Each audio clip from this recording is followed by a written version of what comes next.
Para entender o que diferencia um líder notável, um homem de valor e um verdadeiro senhor de seu destino, não basta olhar para as conquistas exteriores. É imprescindível adentrar o universo da disciplina interna, da rotina férrea que sustenta as ações e decisões de um imperador estoico. Marco Aurélio, o último dos chamados 5 bons imperadores do Império Romano, não chegou à grandeza por acaso. Ele edificou sua excelência a partir de um compromisso inabalável com a autogestão e o cultivo de hábitos que lhe permitiam dominar a si mesmo antes de tentar dominar o mundo.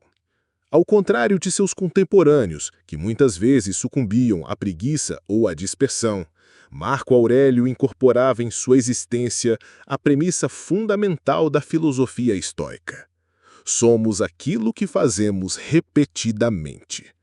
Essa máxima, herdada e refletida também por Aristóteles, traduz a ideia de que a excelência não é um ato isolado de bravura, mas o resultado acumulado de pequenas ações constantes, de hábitos enraizados em nossa rotina diária. Sua jornada começava rigorosamente com o romper da aurora. Acordar cedo não era uma mera formalidade, mas um ritual de afirmação da sua natureza e do seu propósito como ser humano e líder. Ele compreendia que o tempo era seu recurso mais precioso e desperdiçá-lo era permitir que a vida lhe escapasse. Ao abrir os olhos, Marco Aurélio não se entregava ao conforto fugaz das cobertas. Ele se lembrava do que lhe cabia realizar, do trabalho que lhe foi confiado pela natureza da sua existência e pelo destino do império sob seu comando. Em seu diário pessoal, conhecido hoje como Meditações, ele fazia uma espécie de diálogo interno, refletindo sobre os princípios que deveriam nortear suas ações naquele dia. Esta prática introspectiva não era mero passatempo, mas um exercício fundamental para manter a clareza e a serenidade em meio ao caos inevitável do governo de um império vasto e tumultuado. Organizar a mente, reafirmar os valores e preparar o espírito para as adversidades eram passos essenciais antes mesmo de se lançar ao trabalho concreto. Marco Aurélio sabia que o maior desafio não era o ambiente externo, com suas intrigas e incertezas, mas a própria mente humana, suscetível a irritações, desgostos e impulsos negativos. Assim, já esperava encontrar pessoas desrespeitosas, ingratas e até hostis no cotidiano. Porém, a sabedoria estoica lhe ensinava a não permitir que essas influências externas comprometessem sua paz interior ou a qualidade de seu julgamento. A verdadeira fortaleza residia na capacidade de agir com retidão e tranquilidade, independentemente das circunstâncias e da conduta alheia. Com esse preparo mental, Marco Aurélio partia para enfrentar suas obrigações mais importantes, priorizando-as quando estava mais descansado e com a mente fresca, consciente da importância de atacar as tarefas com foco absoluto, sem distrações. Esse comprometimento com a excelência no presente, aquele que nos exige total dedicação no momento, é o que o tornava não apenas um imperador, mas um exemplo para todas as eras. Cada ação recebia a atenção e o empenho que um verdadeiro romano atribuiria ao dever sagrado de manter a ordem e a justiça em seu império. Essa rotina meticulosa e disciplinada eliminava por completo o espaço para a procrastinação, o inimigo silencioso de todo homem que almeja grandes feitos. Marco Aurélio compreendia que procrastinar não era uma mera falha de gestão de tempo, mas uma traição à sua própria natureza e ao propósito para o qual fora destinado. O cultivo da disciplina, por sua vez, era a ferramenta decisiva para manter o controle e assegurar que cada minuto fosse investido em ações que construíssem seu legado.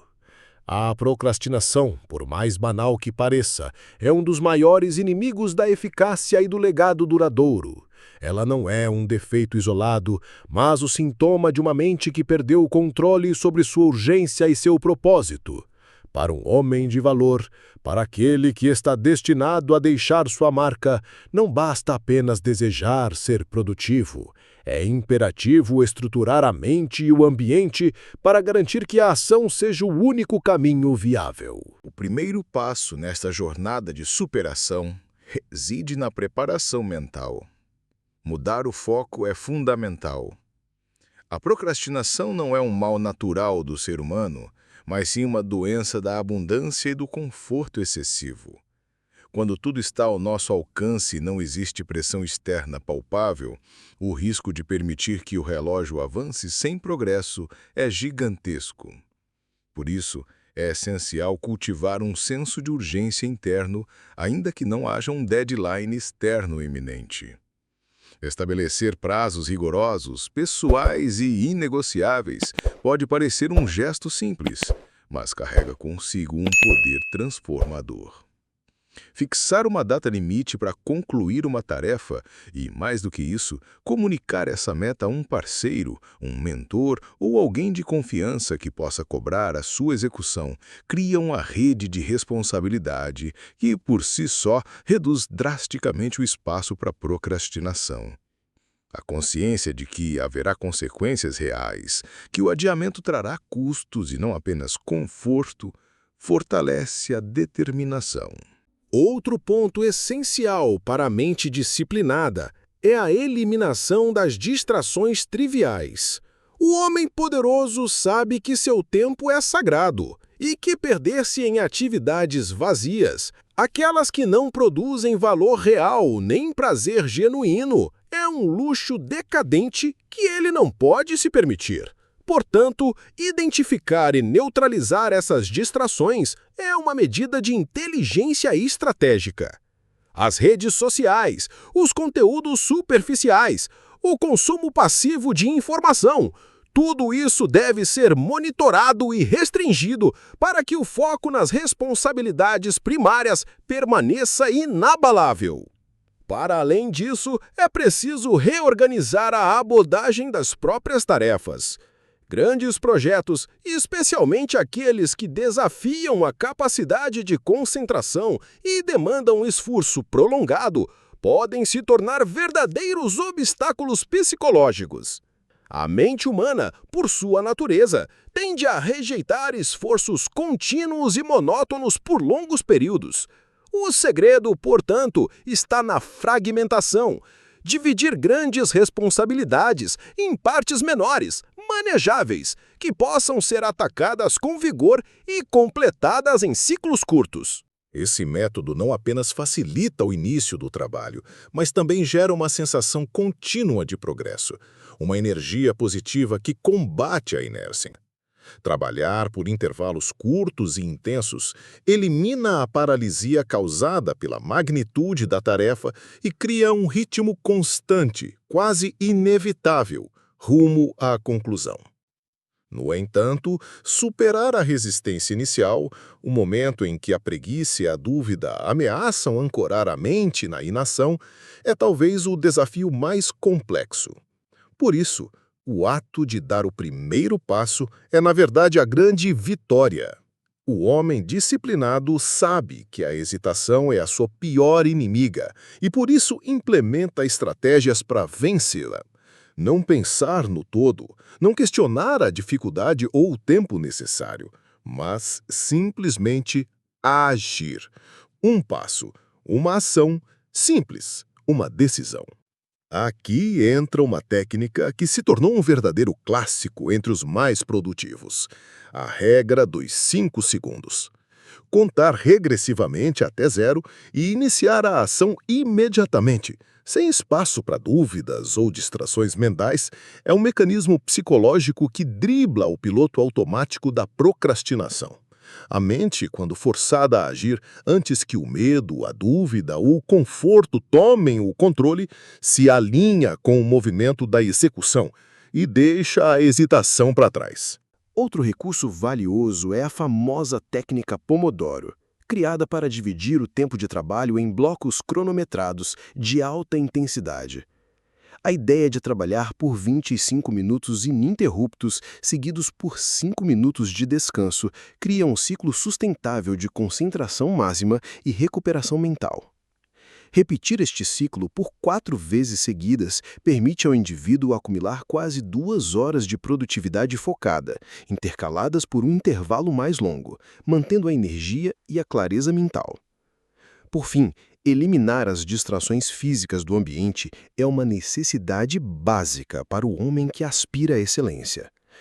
Cada objeto que desvia o olhar ou chama a atenção, seja um celular, um console de jogos ou uma tela secundária, representa um convite à dispersão e à fuga do dever.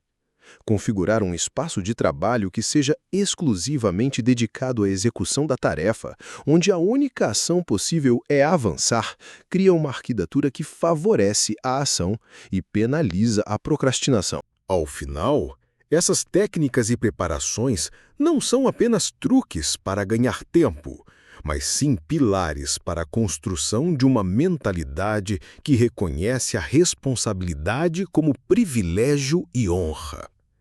Sem disciplina, sem a preparação adequada, nenhum homem pode se tornar o arquiteto do próprio destino.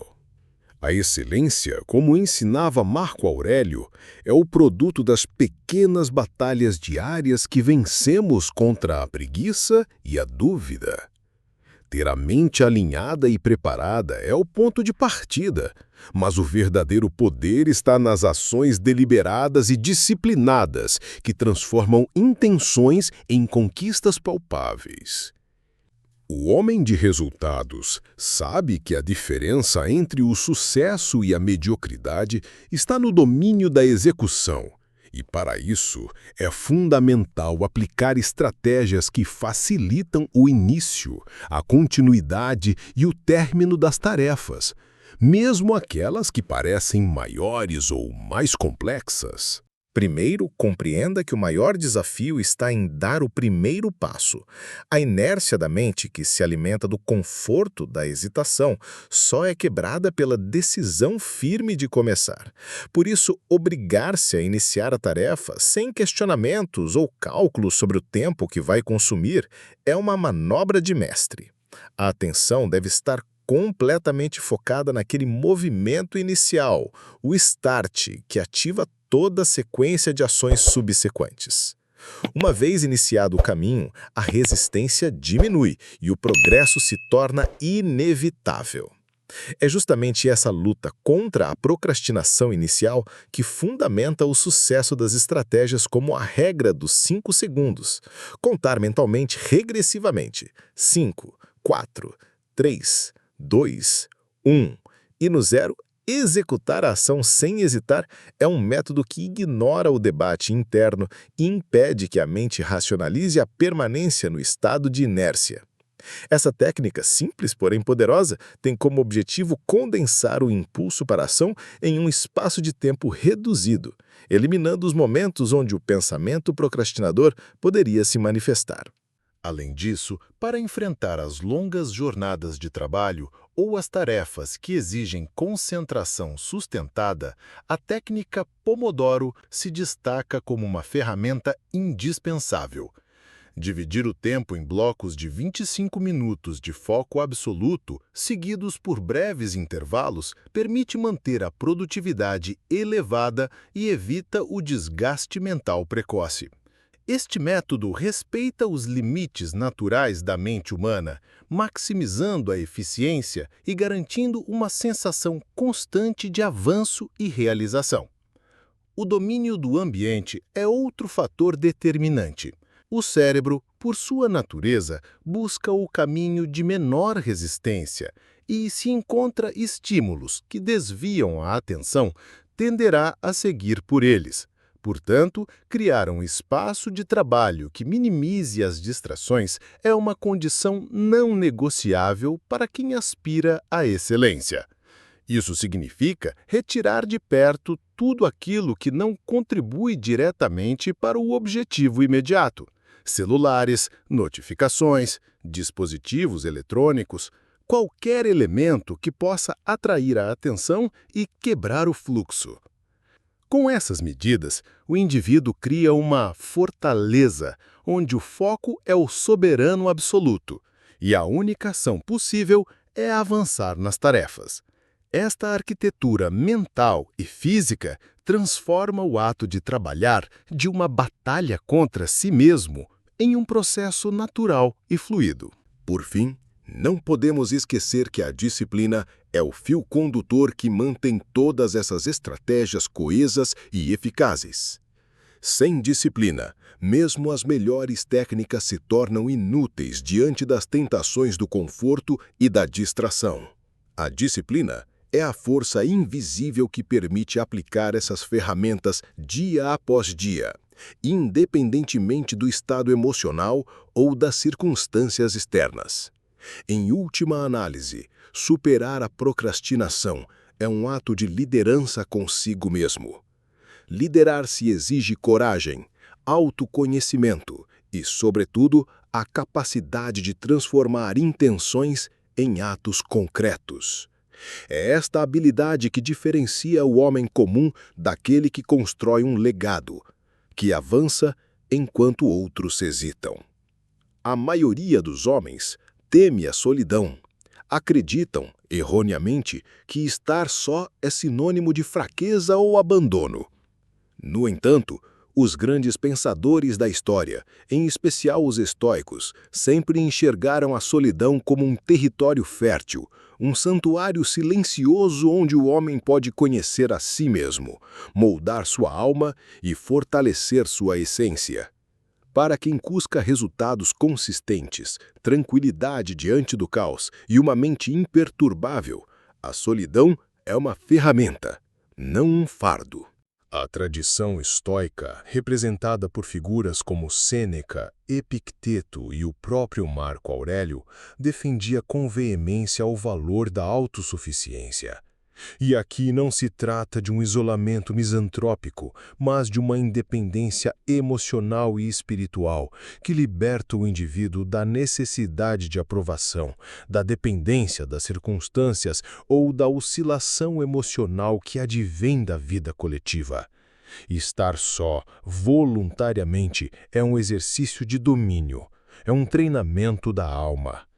Marco Aurélio, imperador romano e filósofo, escreveu parte de suas meditações mais profundas enquanto estava sozinho, enfrentando guerras, pestes e traições. Ele compreendia que o silêncio era mais produtivo que o ruído das multidões e que o homem que não sabe ficar só, em paz consigo mesmo, jamais será livre. O barulho externo tende a abafar a voz interior, e é nela que mora a clareza. Na solidão não há plateia, não há máscaras sociais, não há necessidade de representar. E justamente por isso ela revela o que somos quando ninguém está olhando. É nessa ausência de distrações que o homem de valor pode se voltar para dentro e realizar o exame mais difícil, o de si mesmo. Os estoicos acreditavam que a verdadeira liberdade nasce do conhecimento de si. Aquele que não entende suas emoções, desejos e inclinações está condenado a ser escravo deles. Na solidão, esse autoconhecimento floresce. O indivíduo observa seus pensamentos, reconhece seus impulsos, identifica padrões de comportamento e, acima de tudo, aprende a questionar. Perguntas como: o que verdadeiramente desejo? Quais valores orientam minhas decisões? Estou construindo algo que resistirá ao tempo ou apenas reagindo às pressões do agora? Tornam-se inevitáveis, e é através delas que o homem se afasta da mediocridade e se aproxima da excelência. Conversar consigo mesmo não é sinal de loucura, mas de lucidez.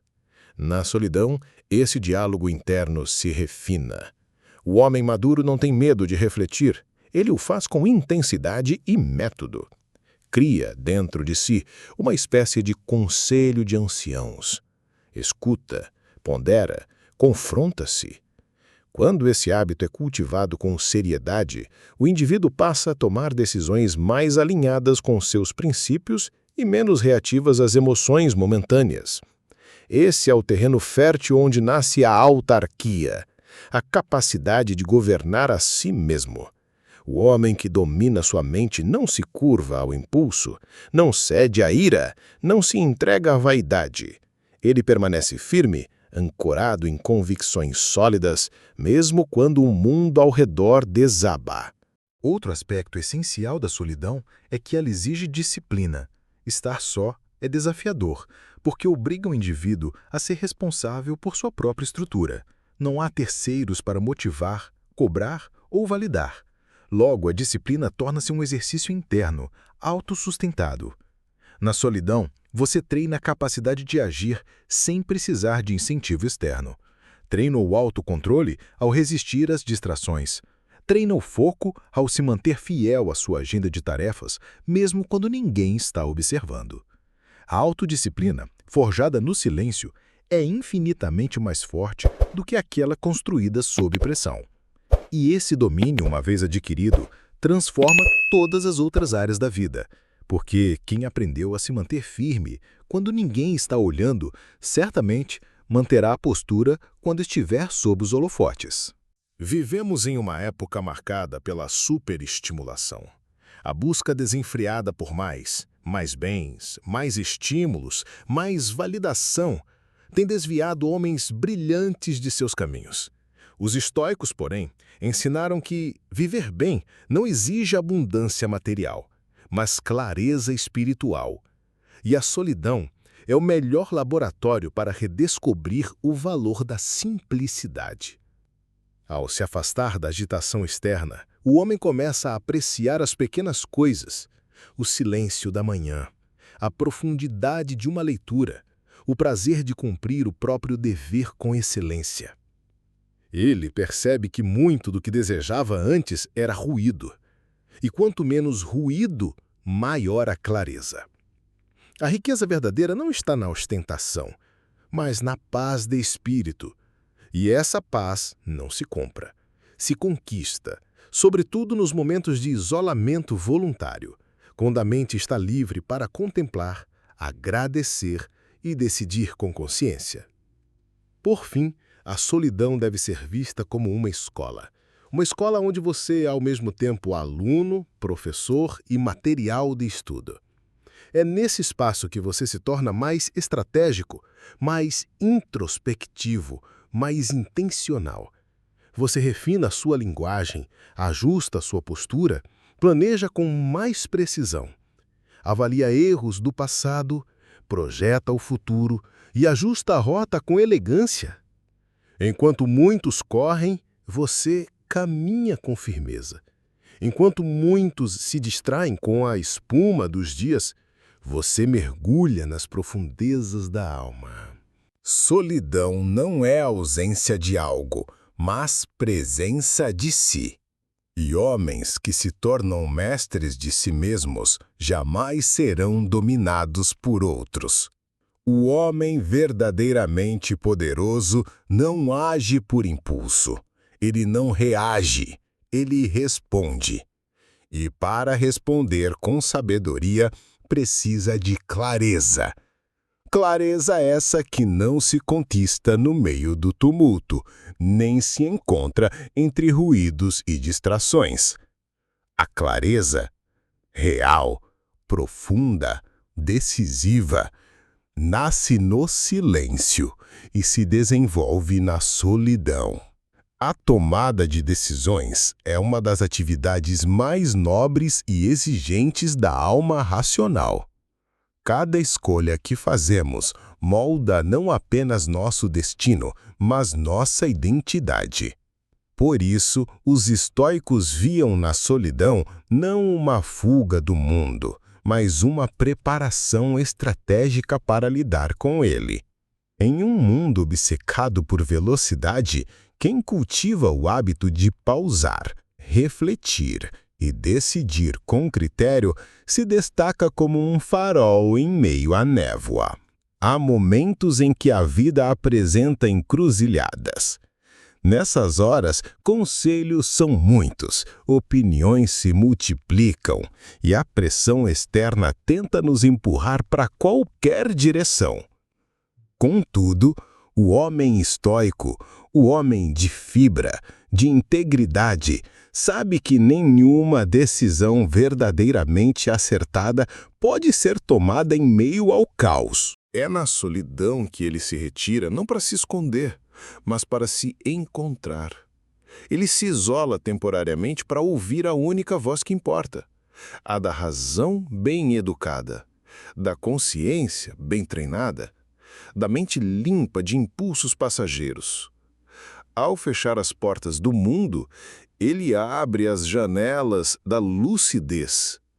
Toda decisão mal tomada é, em última instância, uma decisão tomada sob domínio emocional. Medo, raiva, vaidade ou desejo de aprovação costumam ser os venenos invisíveis que contaminam o nosso julgamento. O estoico entende isso e por isso cultiva a prática de se retirar, de meditar, de analisar as emoções com distanciamento antes de agir. A solidão, então, se torna um laboratório emocional, um lugar onde se observa o medo sem se curvar a ele, onde se encara a ambição com discernimento, onde se percebe o ego tentando tomar o leme e se devolve o comando à razão. Essa observação dissociativa das emoções é uma das maiores vantagens da solidão voluntária. Ela permite ver a própria mente em operação, e isso é poder. A clareza não é simplesmente a ausência de dúvida, é a presença de estrutura. O homem que deseja decidir com sabedoria deve construir critérios sólidos, princípios que orientem suas ações, valores que sirvam de régua e uma visão clara de onde quer chegar. Essa construção não acontece no barulho. Acontece quando se fecha a porta do escritório, se desliga o telefone e se encara o papel em branco, os livros, os próprios pensamentos. Os estoicos chamavam isso de deliberação, o ato de pesar, considerar, analisar. E sabiam que, quanto maior a importância de uma decisão, maior deve ser o silêncio que a precede. Muitas vezes confundimos pressa com produtividade. Tomamos decisões rápidas demais, baseadas na urgência dos outros, não na importância real daquilo que está diante de nós. A solidão permite romper com essa lógica infantil e nos convida a recuperar a virtude da calma estratégica. Calma não é lentidão, é soberania. É a capacidade de não agir enquanto não se está claro. E uma vez que a clareza chega, agir com precisão cirúrgica sem hesitação. É essa pausa consciente, é essa interrupção deliberada do fluxo automático da vida que diferencia o homem comum do homem que constrói legados. O estoicismo ensina que toda a adversidade traz consigo um convite oculto à virtude. Diante de um problema, uma escolha deve ser feita: ser menor do que o desafio ou se elevar acima dele. Mas essa escolha não pode ser feita com pressa. Ela exige perspectiva. E não há ferramenta mais poderosa para conquistar perspectiva do que a solidão. Quando nos afastamos da urgência momentânea, quando deixamos de reagir e passamos a refletir, conseguimos ver a adversidade sob outra ótica. Conseguimos nos perguntar: o que posso aprender com isso? Como isso me serve em vez de me limitar? Que tipo de homem essa dor está me convidando a ser? A clareza aqui não é apenas lógica, é filosófica. Trata-se de alinhar nossas decisões com o bem maior que desejamos manifestar. Assim como o guerreiro treina sua espada antes da batalha, o homem estoico treina sua mente antes dos desafios. Ele ensaia suas respostas mentais, antecipa cenários difíceis e os enfrenta mentalmente, sozinho, antes que aconteçam. Marco Aurélio fazia isso diariamente. Ele escrevia sobre os tipos de pessoas que encontraria, as críticas que receberia, os contratempos que poderia sofrer, e determinava previamente como reagiria a cada um deles. Isso não é pessimismo, isso é estratégia. A solidão, quando bem conduzida, é esse campo de treinamento. Um campo onde não se perde tempo, mas se ganha poder interior. E esse poder se manifesta na forma de decisões firmes, ponderadas e inabaláveis. Decidir, para o homem comum, é escolher entre opções. Para o homem estoico, decidir é reafirmar quem ele é. Cada decisão é uma assinatura do caráter, uma declaração silenciosa de valores, uma construção, pedra por pedra da estátua moral que ele está erguendo ao longo da vida.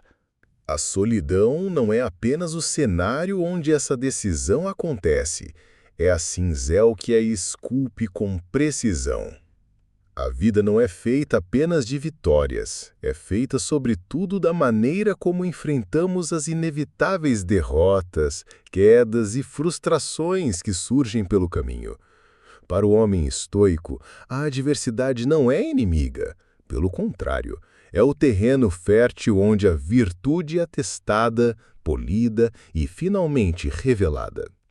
Mas compreender isso exige mais do que otimismo barato, exige treinamento interior, exige um homem que compreenda o sofrimento como um convite à maturidade.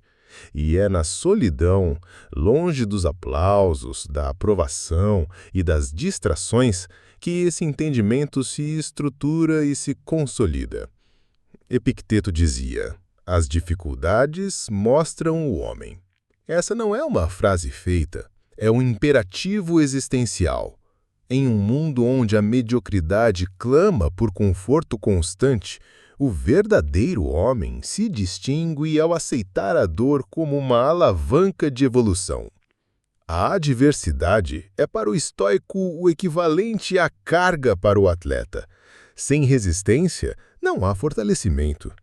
E toda vez que a vida o desafia, ele não pergunta por que comigo, mas sim como devo responder a isso de forma digna.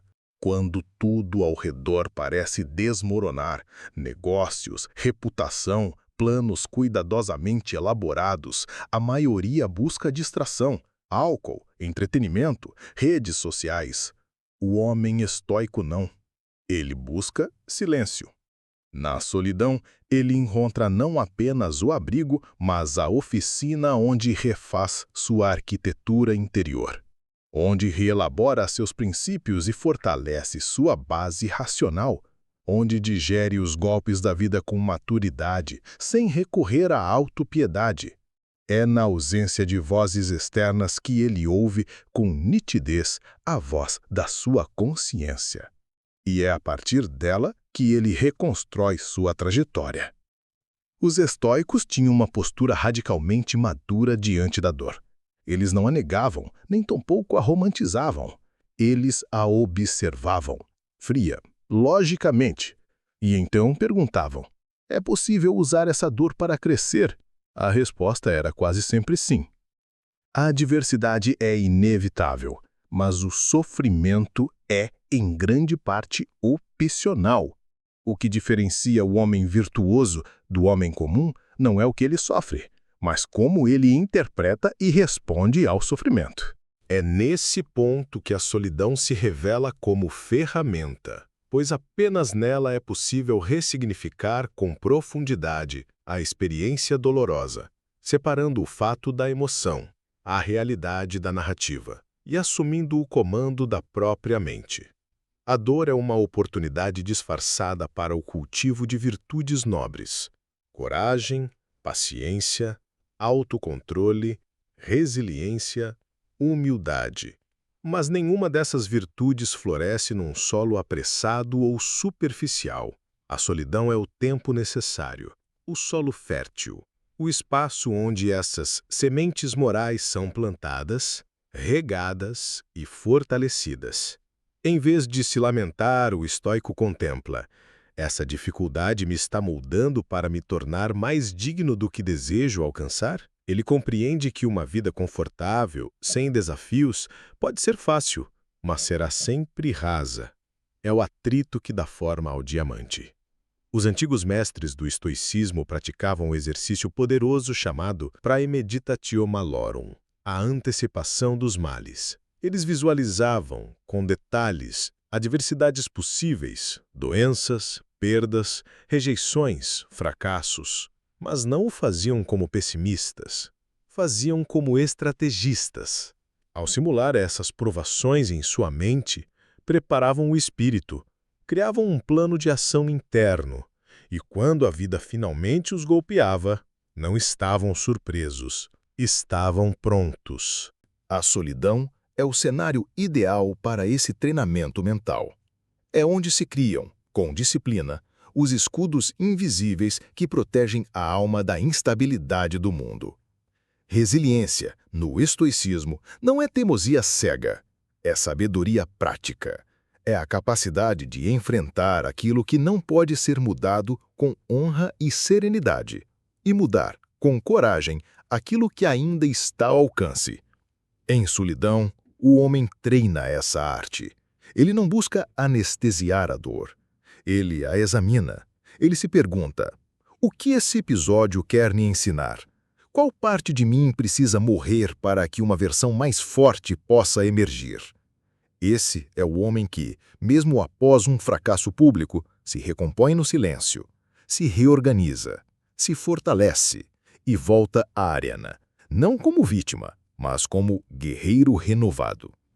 Em um mundo moderno que constantemente tenta nos vender atalhos e recompensas imediatas, o homem estoico entende que a verdadeira elevação exige um processo. E esse processo inclui dor. A adversidade, então, passa a ser vista não como castigo, mas como rito iniciático. Cada perda, cada queda, cada traição, cada fracasso, todos se tornam degraus para um patamar mais elevado de maturidade. E apenas o homem que se permite estar consigo mesmo, que busca na solidão não a fuga, mas a reconstrução, consegue atravessar esse processo com nobreza. Por fim, após o enfrentamento, após o mergulho interior, após o refinamento emocional e filosófico, o homem retorna ao mundo. Mas agora ele é outro. Mais ponderado, mais calmo, mais convicto, não porque a tempestade cessou, mas porque ele descobriu, na solidão, como se tornar o próprio centro estável, mesmo no meio do caos. Em um cenário onde a abundância é confundida com valor e excesso com sucesso, o homem verdadeiramente sabe o caminho em outra direção. Para o estoico, a simplicidade não é escassez, é escolha. Não é pobreza, é liberdade. E é na solidão que essa escolha se torna níquida. Ao se distanciar do ruído, do consumo compulsivo e da necessidade incessante de mais, o homem desperto começa a enxergar as coisas simples com olhos renovados. O que antes parecia banal, revela-se como fonte pura de contentamento genuíno. O mundo moderno foi projetado para estimular o desejo ininterrupto. Novidades, distrações, promessas vazias de satisfação. Mas quanto mais se tem, menos se aprecia. A alma se torna entorpecida, incapaz de se maravilhar. O homem estoico, por outro lado, refina sua percepção.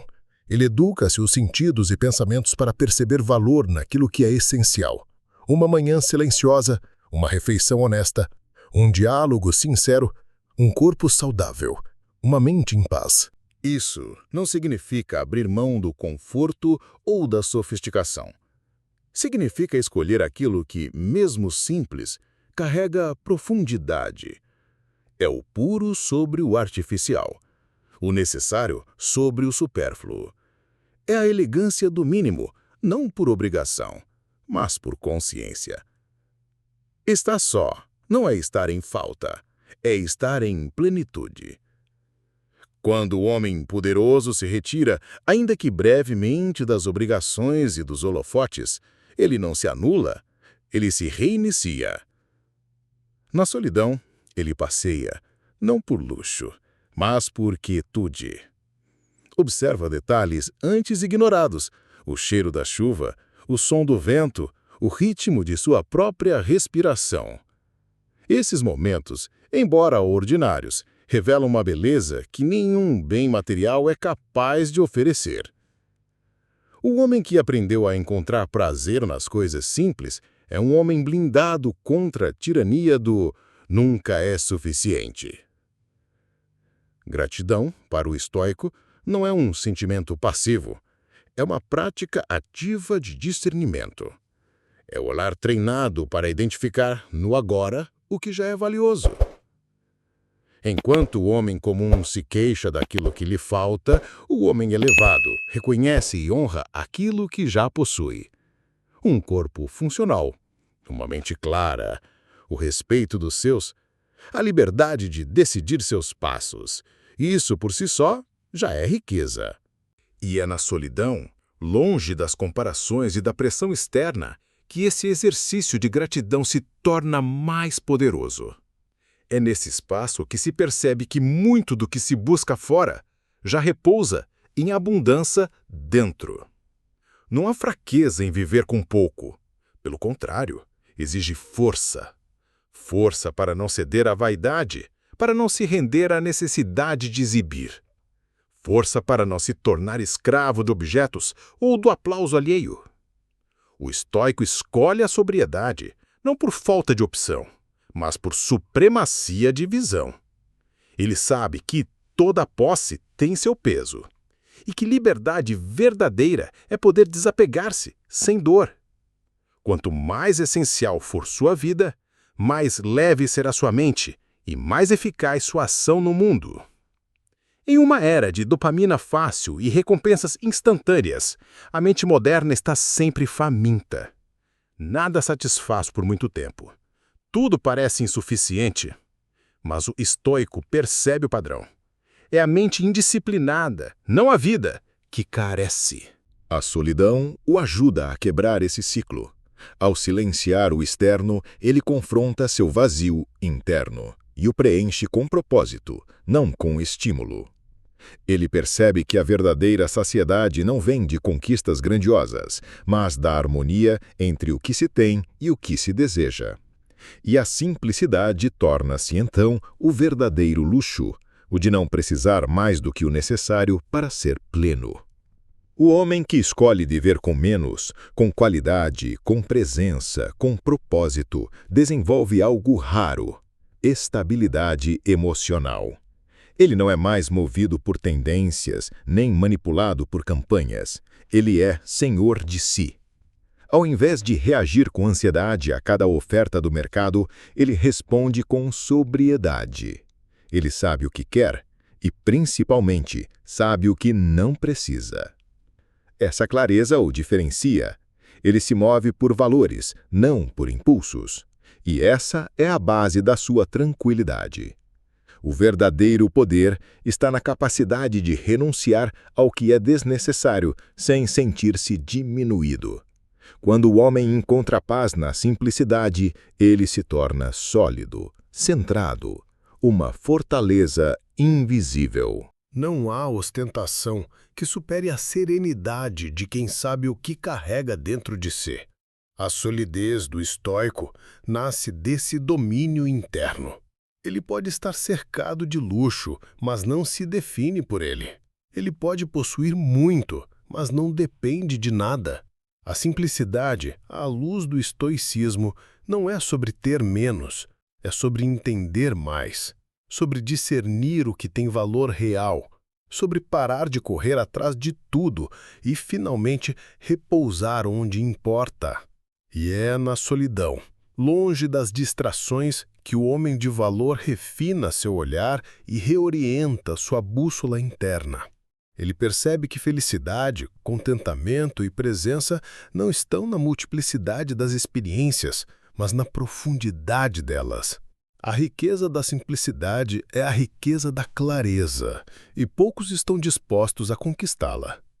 Entre as mais poderosas ferramentas estoicas está o diálogo interno, não como devaneio ou fuga, mas como disciplina racional. O homem superior, comprometido com sua evolução, sabe que a mente, se deixada à deriva, tende ao caos. Mas, se dirigida com intenção, torna-se fonte de sabedoria e poder interior. Quando a solidão se instala, não como punição, mas como convite, abre-se um espaço sagrado para o diálogo interno. Nele, o homem se encontra com sua essência, sem máscaras, sem performance social, sem aplausos. Apenas ele, consigo mesmo. É nesse silêncio que as perguntas corretas finalmente emergem. Estou agindo em coerência com meus valores?